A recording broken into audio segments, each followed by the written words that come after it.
What is up, y'all?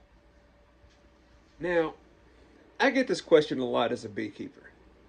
What do I feed my bees? Okay. Do I feed them honey? Do I feed them sugar? Do I feed them pollen? Do I feed them minerals?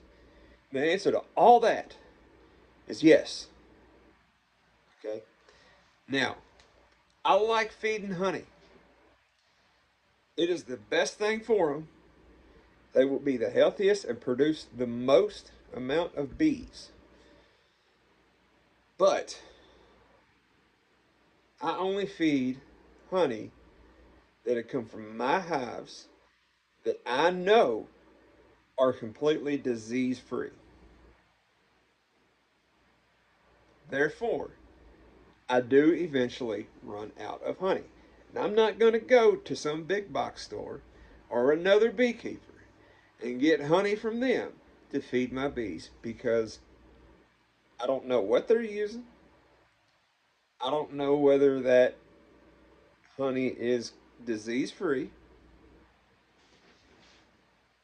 And more importantly, I really don't know if that beekeeper does a lot of sustainable practices, but that's kind of up to you. But those two things are very important. If you don't know what they're using in their hives and you don't know if it's disease free, don't use it. That's why I only collect from my hives.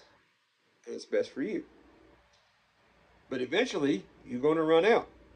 So this is where it comes into feeding uh, sugar syrups. Early spring is a 1-to-1. Now we start getting into late summer ish. I will sometimes I'll feed a 1-to-1. Sometimes because of the humidity, I might go to 2-to-1. You know, higher humidity uh, outside a hive when they're trying to do the bee conditioner, it tends to cause the honey to evaporate a lot slower. So, therefore, I want to put more sugar in there, have less water, and that'll cause them to work a lot less. You can also feed a 3-to-1, which is a fructose, which is a lot more sugar and a lot less water. Less water they have to evaporate out. Uh, if it's during the fall though, and I have frost coming, and I am basically kind of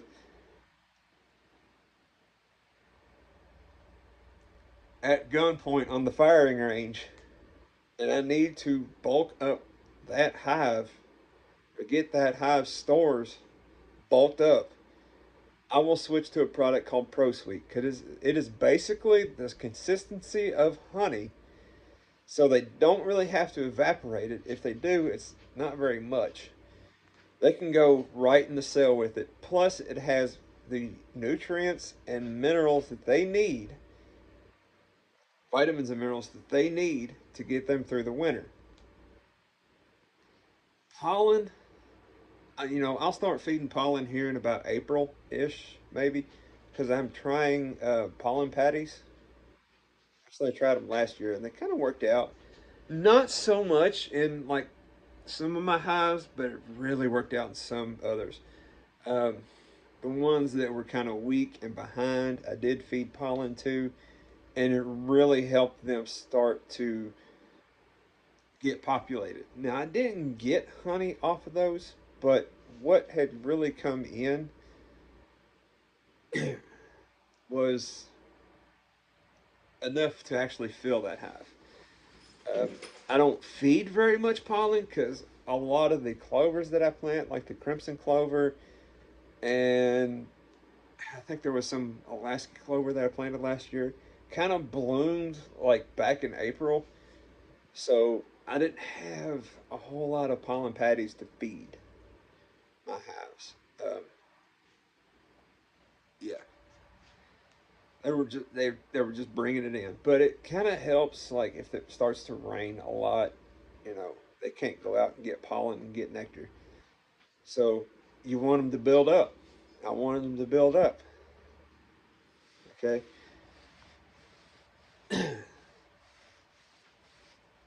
That's basically what I feed my bees. Uh, like I said, in April, it's iffy. You could get days where there's weeks of rain. You could get weeks of where there's rain every single day. You could get weeks of where it's just cloudy every single day. You could get weeks where it's cold almost every single day. But it's kind of iffy.